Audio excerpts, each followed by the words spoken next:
Okay.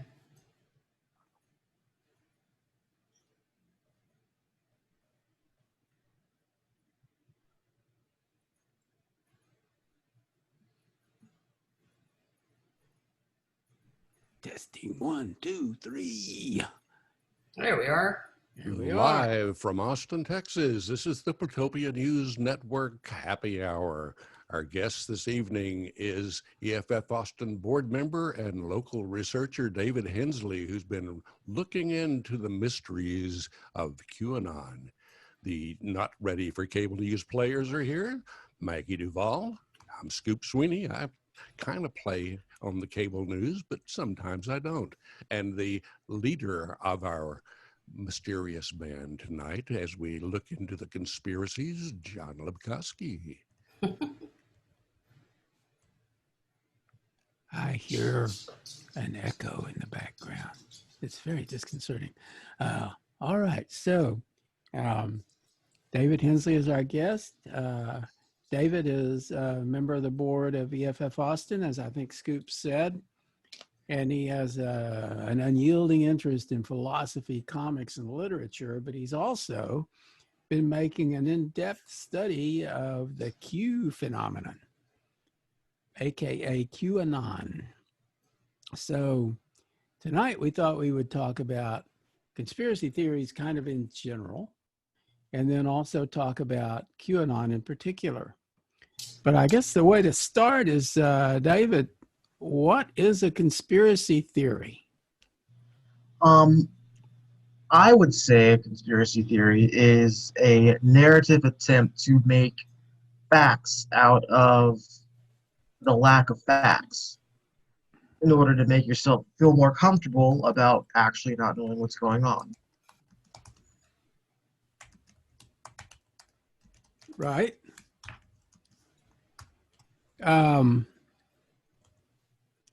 Do I sound distracted? It's because I was typing something. Sorry about that. So Wikipedia says it's an explanation for an event or situation that invokes a conspiracy by sinister and powerful groups, as in Hollywood liberals, I guess, and Democrats, often political in motivation. And when other explanations are more probable, you get this kind of weird explanation instead. So it's an Occam's razor kind of thing. And the term has a negative connotation, implying that the appeal to a conspiracy is based on prejudice or insufficient evidence. So usually when we say conspiracy theory, it means something crazy. You know, somebody wearing a tinfoil hat has come up with it. So I'm going to counter that. For decades, we were told that Americans weren't being spied on, and that our wires weren't tapped, and that our Fourth Amendment rights and whatnot were respected. And then along comes Snowden and reveals and leaks information that proves the exact opposite of that. So there's a part of me that doesn't feel like that conspiracy theories are always crazy. I think that they are misguided a lot of the time, but I don't think that they're always necessarily crazy. They just might not have evidence. And sometimes they are just absolutely bonkers and shouldn't be taken for seriousness. But I think... So on the face of it, a theory about a conspiracy is not necessarily a wrong theory. I mean, you could propose the idea that a conspiracy exists, and there have been conspiracies from time to time. So what you're saying basically is that a conspiracy theory could actually be, it's sort of like you're not necessarily, I mean, you can be paranoid, but they can be out to get you too, right? More or less, yeah. Really, you could be right or wrong, like, honestly. And it's just a matter of collecting facts and watching things go on in order to determine, is this just a conspiracy theory, or does this have some kind of ground in reality? Or shared reality, I guess, because if there's anything that this entire QAnon phenomenon has showed, it's that we all don't share the same reality as much as we would like to believe that we do. We are all living in very fractured ideas of what's real and what's not. Mhm. Yeah, I mean, reality itself is kind of tenuous anyway, right? It's based on perception as much as anything. Most definitely. But with a conspiracy theory, one thing I've noticed, and this seems to be true of QAnon, is that somebody could present evidence that the conspiracy doesn't exist, or evidence against the conspiracy, and there is also like maybe an absence of evidence that the conspiracy really exists.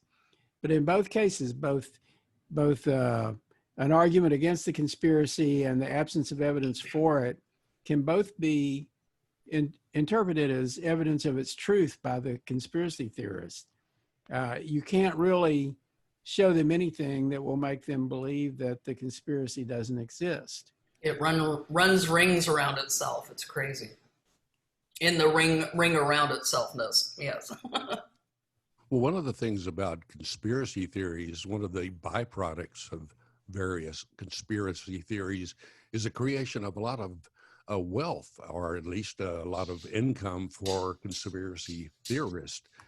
I can even plead guilty to that from having participated in creating a book on the Kennedy assassination conspiracies, which we documented all of them.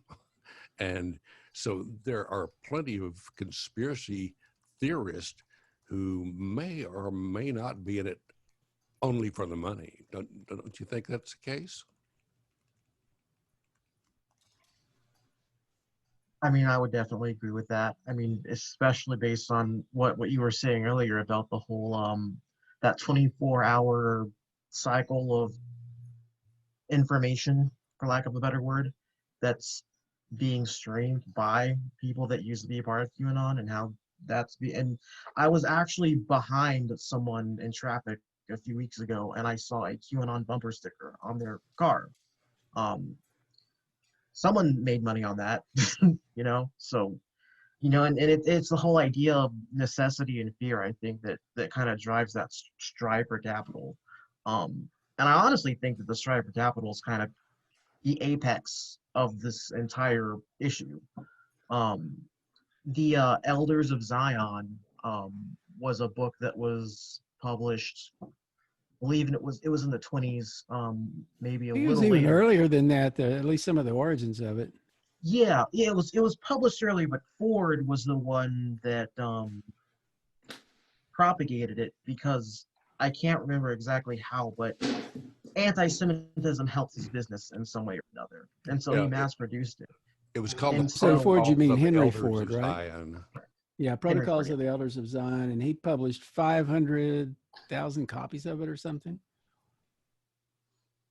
And it's even reported that dear Walt Disney was a big fan of that as well. He was not a big fan of anyone of the Jewish persuasion. So what do we know about the protocols?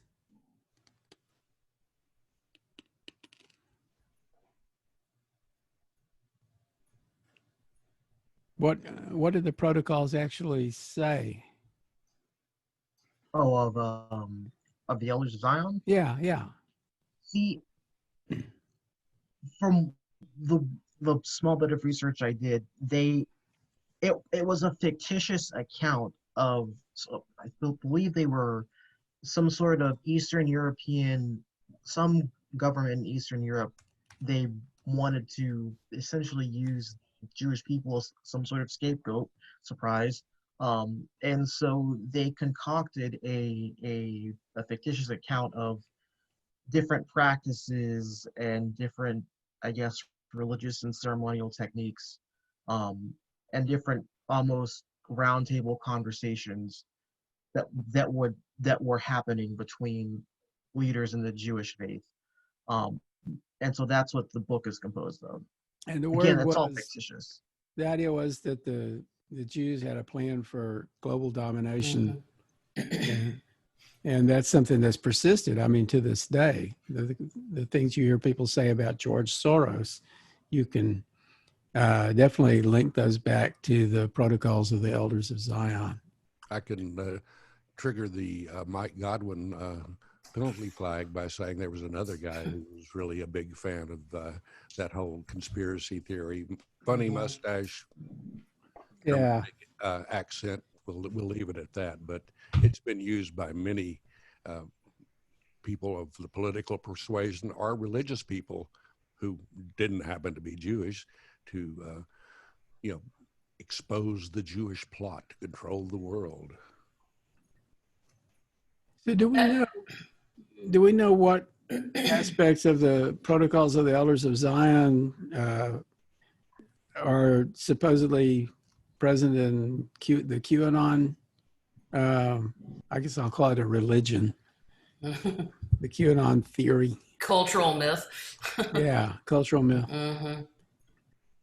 Primarily just what we kind of established, that there's a movement by the Jewish people, Jewish faith, to keep the global society fettered and controlled and under its thumb.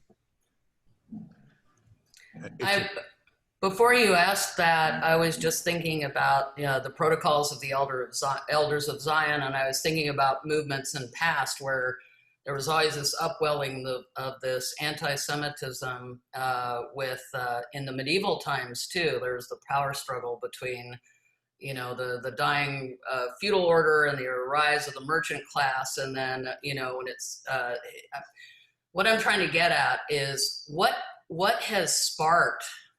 They come in waves. What has sparked these movements like this? These pogroms.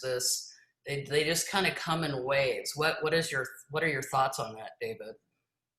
So, I honestly think it kind of goes back to trade. I was actually looking at some of the issues that Jewish people dealt with during those medieval times, and when you look at it, their banking and their accounting systems and everything were efficient. They could have operated in closed societies, essentially. Not entirely, because most societies aren't an entirely closed society, but they are very self-sufficient. But a lot of different countries needed their skills and their abilities and their established systems. And so it was a matter of finding a way to either ask them to cooperate or force them to cooperate. And when you force people into a diaspora, then they really don't have much of a choice but to, go along with whatever you're trying to get them to do, because otherwise their lives and the lives of their families, friends, and loved ones and culture are I think that's the impetus, and I think that as time has gone on, it's been a matter of really going back to that root of using them as kind of an effigy of evil, and I hate to say that, using them as some kind of a scapegoat, and because that paradigm is so instilled into our historical perspective, I think it's very easy to just convince people to go back to believing that, because as time goes on and as cultures evolves, you have stereotypes, which are in the form of memes, and other prejudices that evolve as well, insofar as those prejudices and stereotypes aren't stopped. And as we can see, that's a very hard thing to do. And so I think that because those prejudices and stereotypes evolve with culture and ideology and whatnot, that oh man, what is that called? That discrimination is just inherent. And so it's easy to point the finger back at them and use them, and to continuously use them as a scapegoat. Well, Yeah, and it's just, I'm sorry, Scoop. I'll just throw one in here. Yeah, it just, what I'm trying to get at, and not trying to lead it, but just thinking about how the scapegoating has emerged just in some of the patterns I've noticed when there's massive societal change for whatever reason. There's some kind of there's drought, or there's a systemic change, like the feudal into the more like medieval Renaissance, with World War, like even at the end of the 19th century, going into the 20th century with the pogroms in Russia. You're going from this serf-led society to all this the industrial changes all over the world, from my understanding, and then all of a sudden we get this rise again. So I'm just curious of your thoughts around that, the kind of underlying upwelling. Why is everybody going crazy right now? I mean, with this kind of scapegoating again, and that this is rising again in Europe as well, all over the world, with the shift of the right and the authoritarian and the fascist, and yeah. So I think that honestly, the reason why the scapegoating is happening right now is because we've gotten to a point in our society to where we really just don't know what to believe. Like Camus has stated in all of his works, we live in an absurd universe. And that's ever more highlighted by the fact that, we have these media structures and media systems, but, and I'm not conceding to the whole fake news propaganda crap. What I am saying is, in the past couple of decades, a lot of stories haven't been reported on that should have been, or more heavily reported on. For example, I had to monitor and keep track of the Manning trial via Twitter. That wasn't something that was discussed on CNN very heavily. I think it should have been, and I think it was very important, and I think that would give a lot of people more insight into the whole WikiLeaks situation had that been more discussed. But that's just one situation of something that didn't have the correct spotlight by the media that should have. And I think that and I know this kind of sounds like I'm not answering your question, but if you give me some time, I will get to the point, I promise. You're doing great. So, and people are aware that of situations like that. And so now you have this ability for people to receive information and news from personally trusted sources. And these personally trusted sources may not be people that they actually know, but people that are simply saying what they want to hear. Because we as people, we as human beings, want to hear the things that are going to justify our preset worldview. So when you have people saying what you want to hear, then that's who you're going to consider news, especially in the face of knowing that news has been lacking these past few decades on, telling the truth. And now and just a side note, now they're really doing their best to actually tell the truth because of the point that we've gotten to. And and even that could be argued very heavily, but I'm not going to go on that tirade. But essentially, it goes back to that low-hanging fruit of we can point the finger in this direction because we have this established, this culturally established discrimination tools. And so, and then when you look at there was a site, it was a news site that did a study on what demographics were interacting with the QAnon stuff and going onto the QAnon Reddit boards. And this was in 2018, so it might be changed now, but one of the larger demographics that were interacting with these posts were white supremacists.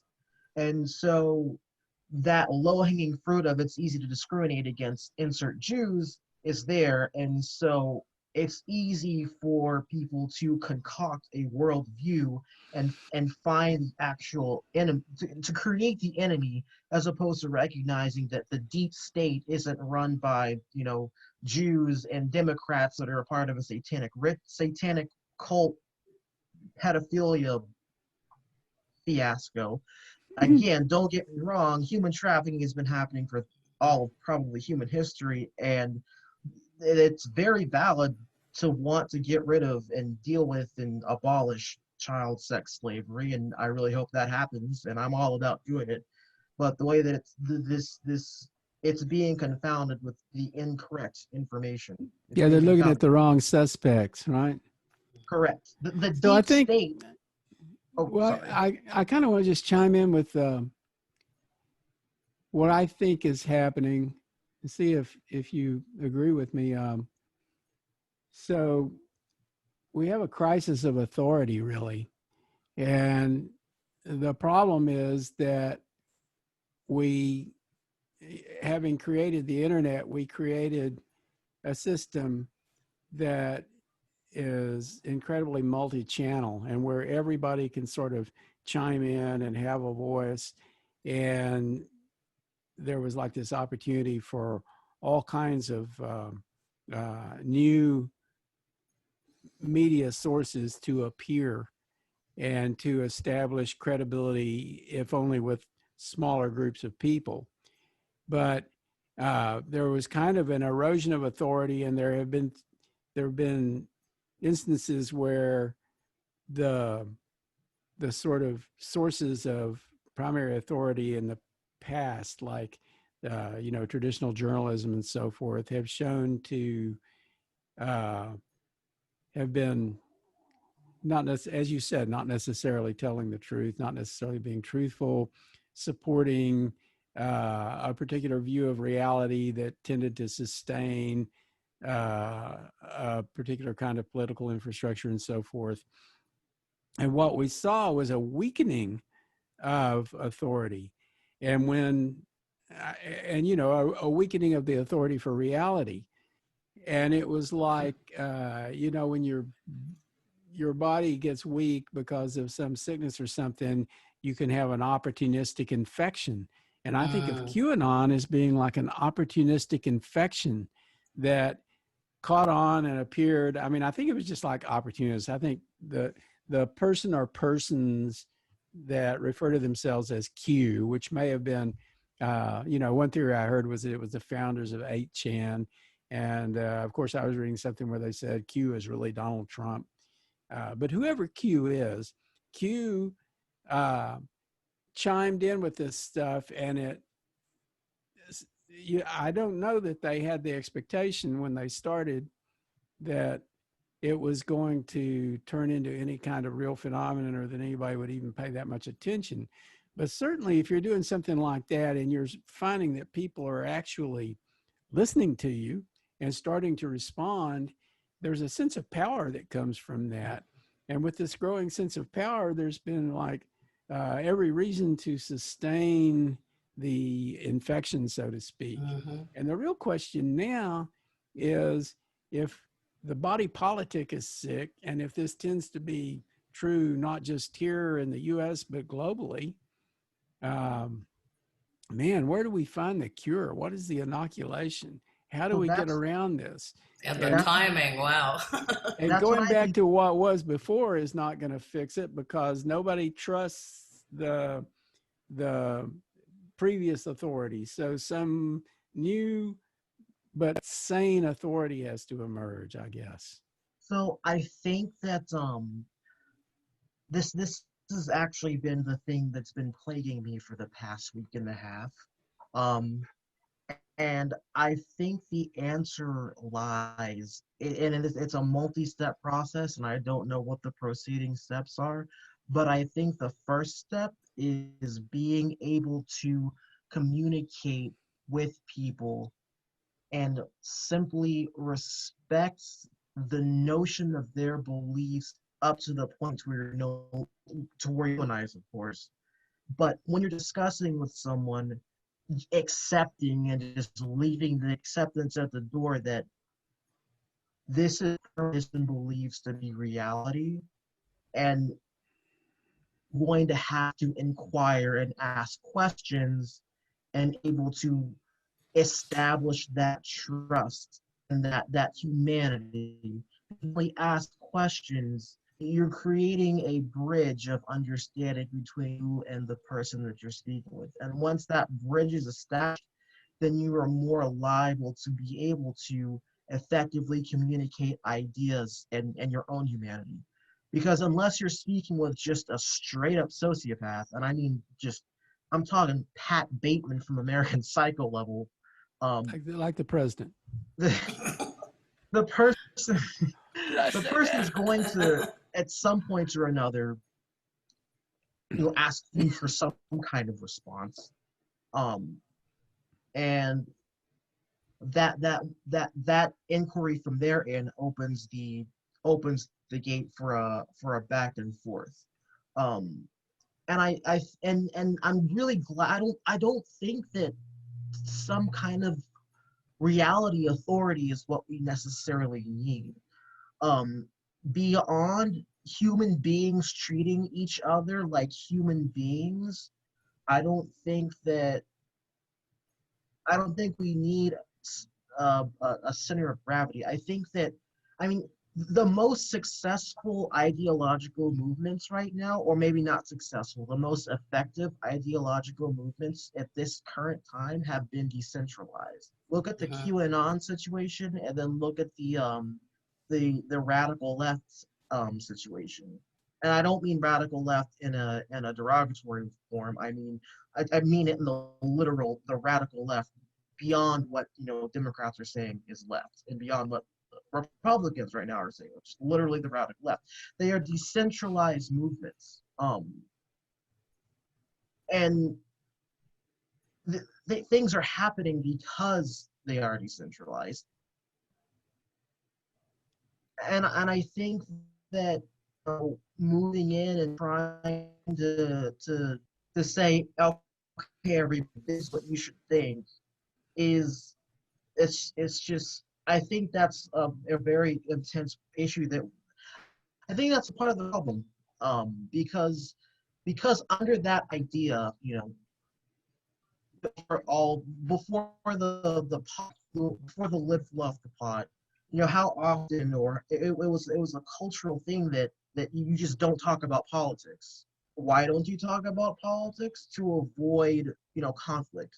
If you have a nation that can't talk about politics, then that means that you have a nation of people that just don't respect each other, because they don't respect what the other person thinks if it's different from what they think. So I don't think that there should be a grand authority. I think there should be an understanding that there are perspectives, and then the perspectives, the different representatives and members of those perspectives have to figure out a way to recognize the humanity in the other perspectives. Yeah, I mean, we would have to have, rather than being polarized and divisive and so forth, we would have to have a cooperative society. I wanted to, real quick, let me read Quick question. Yeah. What Shanta Stevens wrote. It's not really a question, but I think it's worth reading here.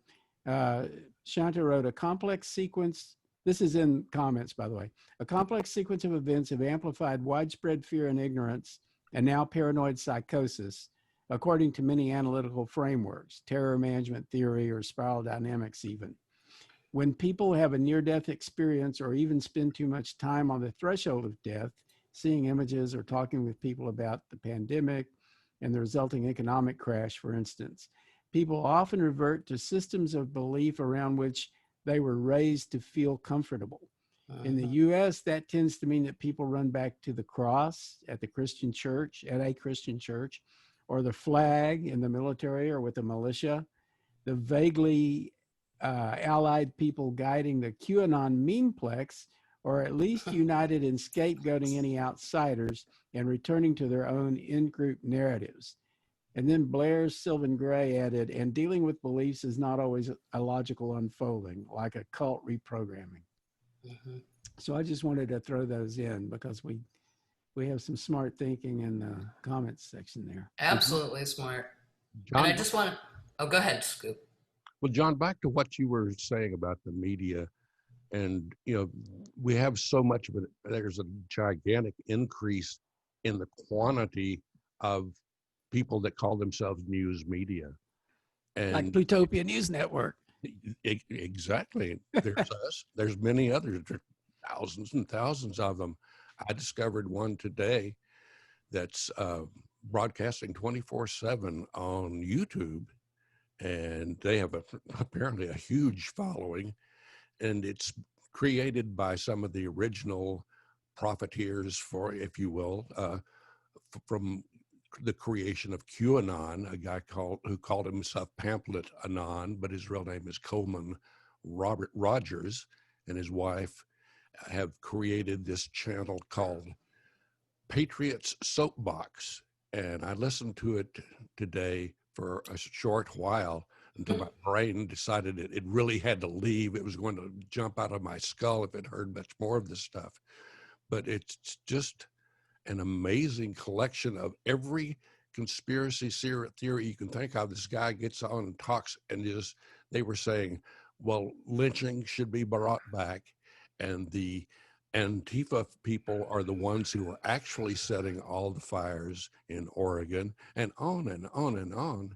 And this is a result of the ease of media creation. It's so easy now and cheap for anyone to become a media darling. You just have to have a crazy something to get people's attention.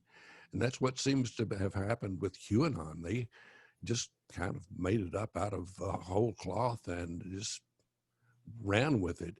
One of the things that I saw in some of their documentation was I'm a big fan of the Hunter S. Thompson, the gonzo journalist who wrote Fear and Loathing in Las Vegas. And in that book, he uses a drug called adrenochrome that's supposed to, just be a super drug that kept him going through all this crazy adventure he had.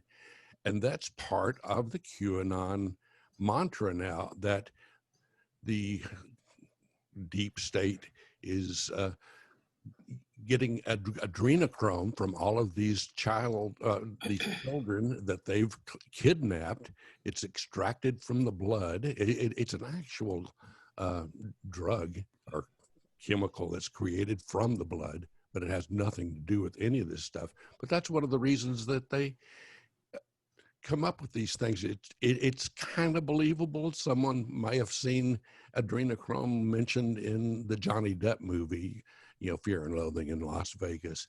And so it has a little bit of truth to it, but they take it and expand it into a massive conspiracy. And that seems to be a key to the whole thing. Mm-hmm. And it's funny that you bring that up, Scoop. So it's like it's become the penultimate umbrella of just recycled conspiracy theories, because I'm sure there's the Save the Children hashtag that's going around, in an effort on the QAnon perspective to raise awareness about the child sex trafficking. But that term, Save the Children. So in the 80s, there was a Save Our Children event that happened, and that was in response to Florida had banned some sort of discriminatory neighborhood law on homosexuals, and so after that ban was lifted, a lot of and there was some sort of celebrity who's a singer that was leading the vanguard. It was an entire thing to discriminate against and to defame the LGBT community. And so take that phrase and look at what's happening with the pedophiles being included in the LGBTQ community, which is not a thing. No one in the LGBTQ community wants pedophiles. No one likes pedophiles. I mean, I don't mean to be I mean, I do mean to be offensive, actually. No one likes pedophiles. But you have these memes and these images that are being created in these meme complexes and very well organized Google Sheets and documents that are, and one of those categories is framing the LGBT community to make it look like that it's accepting of pedophiles, but it's not. And so you also couple that with the ritual satanic abuse conspiracy that was going on. between the 80s and the 90s, that was dismissed because it was found that, there was evidence of abuse and sexual abuse, but there wasn't enough there wasn't really any to satisfy the notion that it was satanic or some sort of occult practice. And so you have, and that kind of ties in with the Democrats are a satanic ritual, a satanic cult or whatever. So you have all these different parts of all these, and of course the anti-Semitism, we discussed the protocols of the Elders of Zion earlier. And so you have all these different ideas that are just it's just like a smoothie of chaos. It's just lies. And the worst part about it is the people that are conceding to this, that aren't aware that this is misinformation, are very well-intentioned people. And that's my whole idea of, that's the basis of my idea of trying to communicate, because they're actually concerned about very serious issues and things that are actually happening. They're just, again, being misdirected and misguided as to what the sources are. They think the deep state is Democrats and Jews, but the deep state is the financial aristocracy and corporations that have hijacked the democratic process. Well, and I wanted to circle back. For me, that's a good, kind of dovetail back into what you were talking about. You can't have this hierarchy anymore, because if you'll bear with me a little bit, I think in visuals, and we're just like any other empire, that is built on hierarchy. It's collapsing under its own weight, and everything's moving out into distributed. And I have this picture, like you were talking about, I call them trusted nodes on the network, what you were talking about. There's those sources, those people you kind of trust. And I also have this image of anybody remember breaking an old mercury thermometer? And the mercury, you're supposed to touch it because it's horrible and poisonous, but it was a fascinating process of poking it with something, because you'd see these little blobs all over the floor of the mercury, and they'd be quivering, and they were attracted to, they'd start snicking up into the other blobs to make the blob. And that's the visual I'm seeing now, as you're saying, there's like, what do we try? The world has been turned completely upside down for everyone. Everyone is terrified. Everything their cultural myths are exploding right and left, and so they think, like you said, David, going back to that safety of what they knew in childhood as the thing or whatever. So thinking about that a lot. And the other thing was, what was it? Anyway, just some thoughts around that. There's the conflict. I really, I like that you brought up the fear of conflict, because I think you have a point there. And that's why we can never reach any connection on anything, because, for numerous reasons in our interpersonal relationships, we do it because we're scared people won't like us anymore or won't love us or whatever. And if we bring up what we really feel about something, anyway, so, so I just wanted to bring that up, but I just keep seeing that, there's the distributed network with the nodes that are gathering, but also maybe I keep hoping we are moving into some kind of paradigm that's about, there's no hierarchy and it's not all distributed, because then there's no consensus on anything. There's some kind of wave motion again of like coming up into hierarchy long enough to get something done, or some agreement, maybe collapsing back down into distributed. I don't know. But so anyway, I wanted to say that. And again, that whole, I keep thinking about it, the infection, like how symbolic. I mean, it's all the between COVID and everything. So that's my little babbling for 2 seconds. Carry on. Joel Connolly in the comments has a pretty good post about how there's a profound tradition of religious and intellectual anarchism in the U.S. And combined with the perpetual disillusions produced by the emptiness of the American dream, you have a perfect recipe for cults. The U.S. is a cult-making machine, always has been. arguably founded for the express purpose of protecting cults. Wow, yeah. And one of the things I've been reading the book *Sapiens*, and I'm still kind of in the middle of it, but one insight that I gained from that book so far is that all of these structures that we have, all the things that we're doing that feel so real to us, are really, they've just kind of come from the human imagination. We've thought them up, they're just things that we've created. And there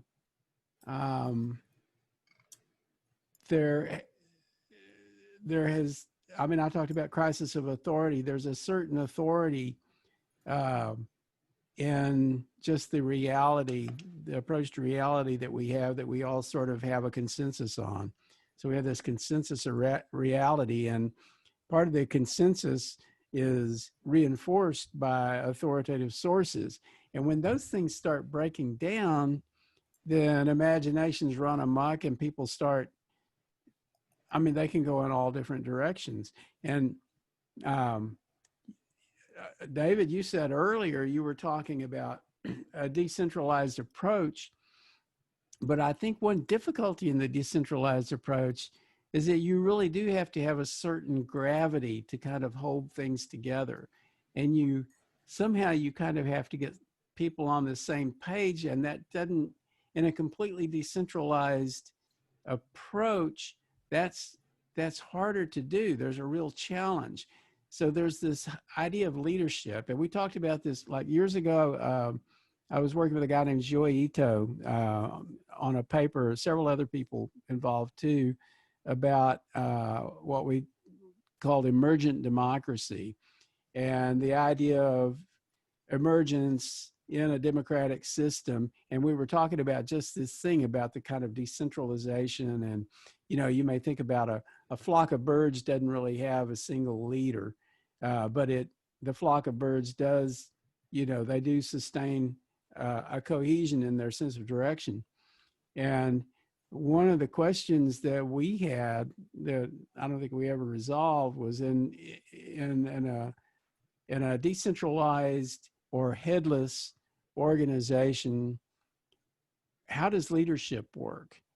And, one way I think it works, and this is like, holacracy kind of gets into this, the idea that it's role-based, but the role isn't necessarily, you don't have one person in the role, but the role can be passed around.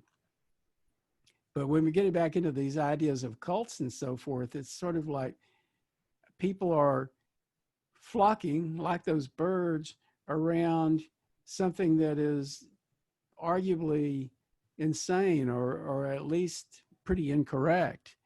And they're flying off in some direction. And the question is, how do you rein them back in, and can you present some authority for reality that will, that has a better anchor that will sort of reel them back in? I don't know. Yeah, I 100% agree.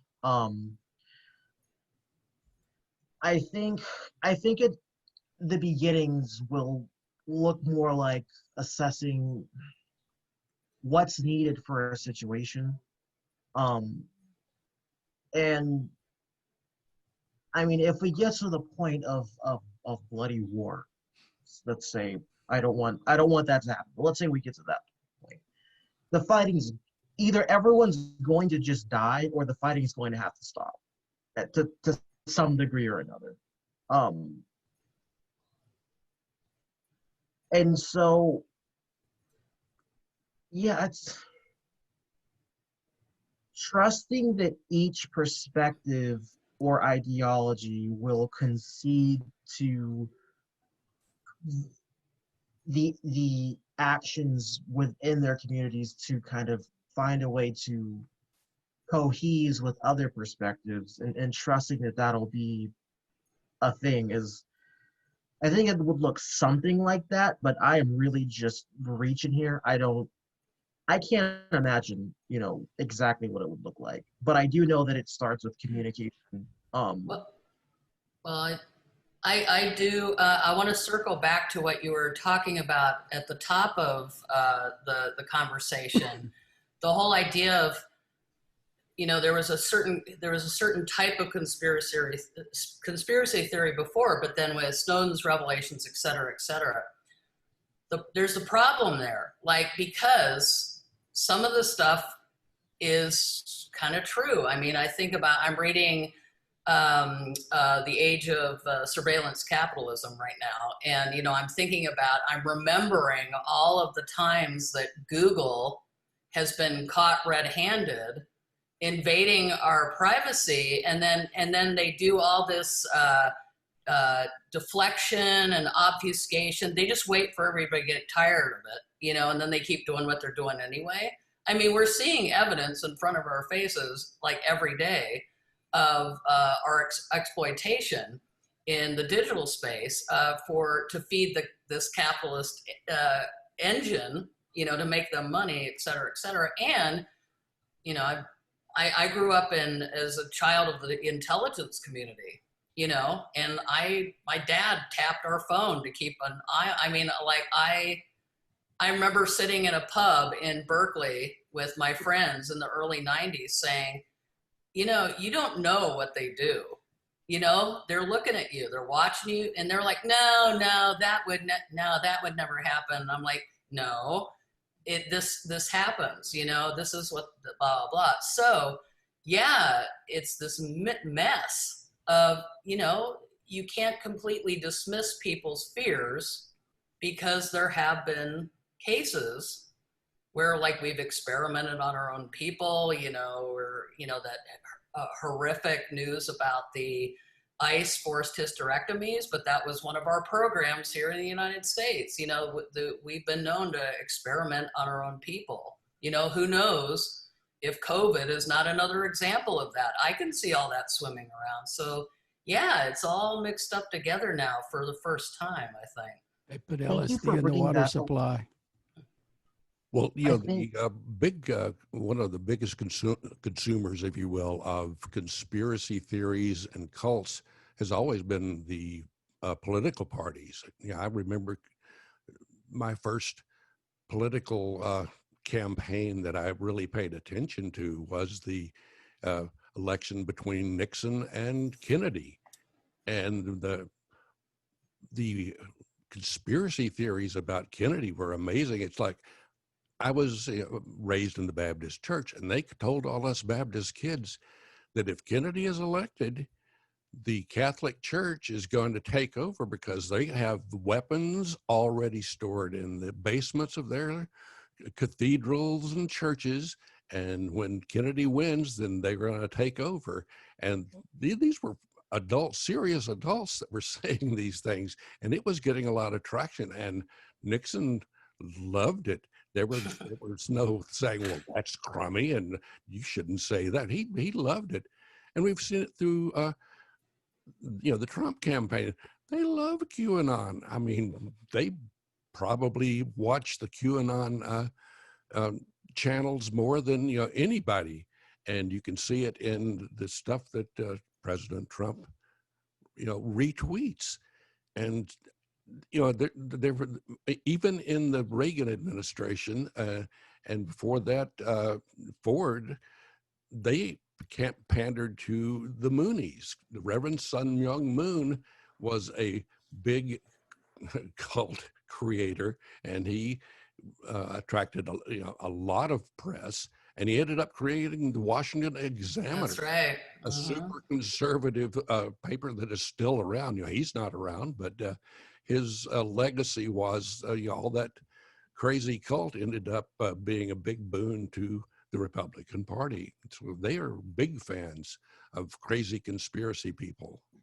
Hey, Scoop, did you want to show us that thing that you found there? I know you mentioned earlier you might Well, I was looking. Sample it for us. I would have to check and see. When I checked it a minute ago, they were just scrolling, so they didn't have the talking heads. Well, let's see. The crazy guy I was watching is apparently taking a pee break, I guess. But let me read you the scroll here. It says, bogus data, leaked emails show Democrat Nashville mayor kept low virus cases secret. And Nolte, Harris Faulkner issues awkward statement about Gingrich Soros fiasco. I mean, that's the kind of stuff, and it's scrolling constantly. And I really needed my aluminum foil cowboy hat this afternoon when I was listening to the guys, just going on and on and on. You name the QAnon conspiracy theory. One of my favorites. Where did my thing go here? Oh, of course I lost it. But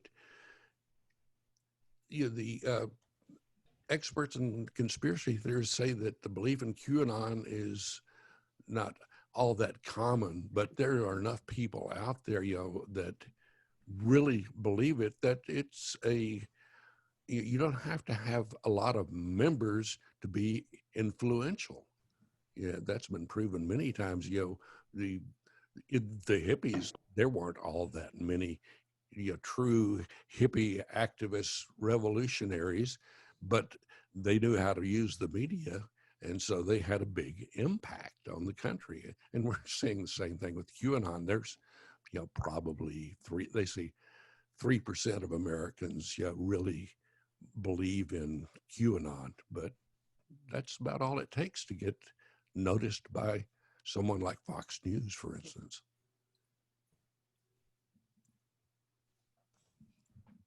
And a hush fell over the room.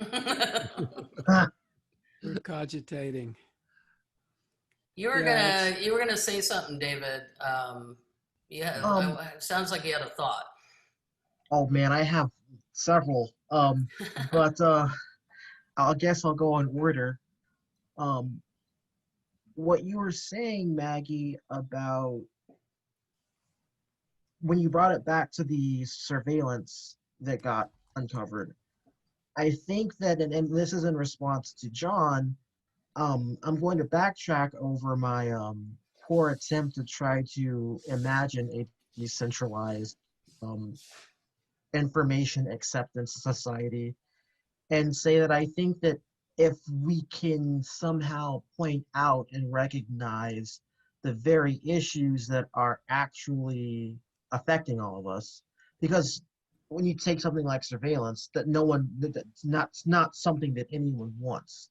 No one wants to be spied on. I think it's a matter of finding the key issues and presenting them in a digestible way that, and I would like to say that will prevent them from being distorted and being warped into something that it's not, but that's not as easily said as done. I think that finding key issues that kind of bind and threaten us all, just like the general idea of death, would be something that, could be the beginnings of having some sort of collectivists, separate ideologies coming together and tackling common issues. And that's where those waves of pseudo-centralization comes in, and then kind of just goes back down when that issue is taken care of. But then again, that's probably so far in the future that it's funny.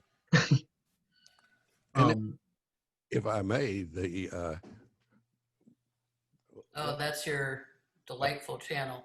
Well, they came back and then they saw me coming, I guess. I see Uncle Scrooge there. Oh, he is back. If I can give you a sample here. We try it again.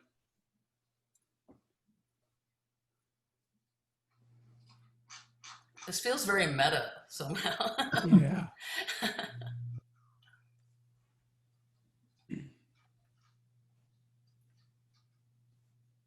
No. There we go. Okay. He answers a lot of the comments, and they're crazy. Okay. Why is he preoccupied with Scrooge McDuck? Scrooge McDuck was behind some conspiracies, for sure. Look on the eye chart.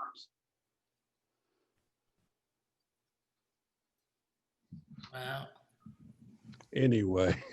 Wow, he's got like a really active scroll over yeah. there of people Oh, who the are scroll is paying attention. Dang.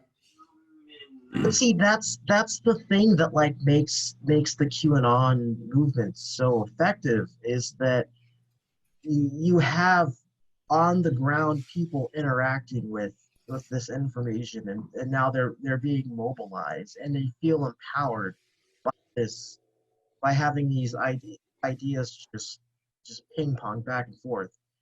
And so it's really impressive. I hate to say it.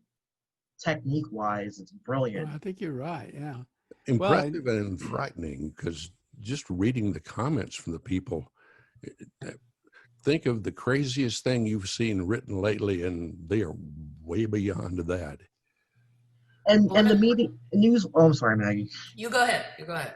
Well, I was going to say news organizations that are going to, purport and write stories around what's going to get those people to come to their news sites or to click their ads or whatever. And so again, the whole capital gain system contributes to the problem and makes it worse. Yeah, if you take time to report on these people, and then of course you're doing them a favor by letting people know, oh, I should go check that out. You know, the problem with you'd made a comment earlier about stories weren't being reported by cable news, especially that really needed to be reported on. And I see that from having worked, in media for years, there was a change that came. For a while, cable news was really good. They were reporting on a lot of important stuff, but suddenly we had not they weren't reporters, they were commentators, and they became the media star. And suddenly it was not so much about the news, but it was about what this person thought about the news. So commentators have been pretty much the only thing you see on cable news now. Occasionally you'll see an actual reporter, but it's mostly talking heads talking. yeah, talking heads. We're down to 3 minutes. I definitely want to read something that was just posted in comments by Joel Connolly. Most cults have very short lifespans. The very closed nature of the system makes them structurally vulnerable. They can't absorb information about the outside environment fast enough to adapt and survive. So cults usually just disintegrate with time. The challenge is to have a world of alternatives outside the cult for people to turn to. And right now that world is oops, I lost it. That world is bleak and collapsing. There's a real sense of decay, like Philip Dick's Half-Life world in Ubik, if you've read Ubik. And then he adds, more important than contra arguments is to have real alternative life worlds for people beyond the closed system of the cult. Well, it's great. I'm really glad that you read that, because I was just going to pop in to say one of the things I've been quietly working on is I'm about to invite a small group of people just as an experiment in a closed network for now, because I wanted to share with these people, like, what cool things are you working on? What are the really cool things you're hearing about? What is happening? What beautiful thing did you see in your neighborhood today? And to your point about those issues that might be a coming together point, I was going to have a total section where I wanted to not talk about things like your trauma or all that. I wanted to talk about death. I want to talk about fear. What are you terrified of? Not like, it's your experience. What are you terrified of? What are your thoughts about death? That kind of thing, because I found before in my own life, that's where all sorts of new information opens up. And I want to work on, I'm also taking part in a new story, global 8-month thing with Findhorn about exploring and offering other options. What are we all doing that's different to give some people something to come to? So anyway, I just wanted to end on a That's nice great. little note. We should talk about that in a later session, but we have reached the end of our time, and we sort of have to stop. So David, thanks very much for joining us tonight. This has been very informative and really a great conversation. Oh, and thanks to all the people who commented too. Yeah, that's awesome. All right. So we'll see everybody next week.